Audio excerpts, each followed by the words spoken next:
नमस्कार बच्चों, आज मैं पंच परमेश्वर का प्रश्नोत्तर आप लोगों को बताने जा रही हूँ। प्रश्न और उत्तर ध्यान से सुने। पहले मुख से पहला प्रश्न है, जुम्मन और उसकी पत्नी ने संपत्ति की रजिस्ट्री से पहले खाला की खूब खातिरदारी क्यों की? प्रश्न फिर से सुने। जुम्मन और उसकी पत्नी ने संपत्ति की रजिस्ट्री से पहले खाला की खूब खातिरदारी क्यों की? उत्तर होगा, सारी संपत्ति अपने नाम करवाने के लिए जुम्मन और उसकी पत्नी ने संपत्ति की रजिस्ट्री से पहले खाला की खूब खातिरदारी की, क्योंकि खाला के निकट संबंधियों में कोई और नहीं था। अगला प्रश्न, रजिस्ट्री के बाद जुम्मन मियाँ निष्ठुर क्यों हो गए? उत्तर जाने।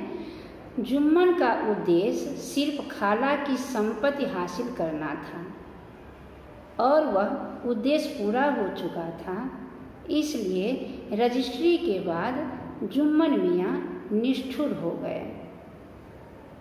अगला प्रश्न, अगलू के पंच बनने पर जुम्मन शेख प्रसन्न क्यों हुआ? उत्तर, जुम्मन शेख और अलगू चौधरी में बहुत पुरानी घनिष्ठ मित्रता थी, इसलिए अलगू के पंच बनने पर जुम्मन प्रसन्न हुआ कि पंच का फैसला उसके पक्ष में होगा। अगला प्रश्न है, रामधन ने अलगू को पंच बनाने पर बुढ़िया को क्यों कोसा? उत्तर होगा, रामधन जुम्मन का विरोधी था, लेकिन अलगू चौधरी जुम्मन का घनिष्ठ मित्र था, इसलिए रामधन ने अलगू को पंच बनाने पर बुढ़िया को कोसा। अब लेखनी से प्रश्न है। पहला प्रश्न, दोस्ती होने पर भी अलगू ने जुम्मन के खिलाफ फैसला क्यों किया और दुश्मनी होने पर भी जुम्मन ने अलगू के पक्ष में फैसला क्यों दिया? उत्तर जाने।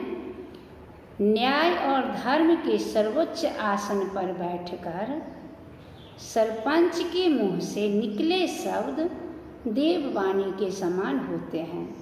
इस पद की गरिमा को बनाए रखने के लिए तथा सत्य का साथ देने के लिए आपसी दोस्ती या दुश्मनी बाधक नहीं होती, इसलिए दोस्ती होने पर भी अलगू ने जुम्मन के खिलाफ फैसला दिया और दुश्मनी होने पर भी अलगू के पक्ष में फैसला दिया।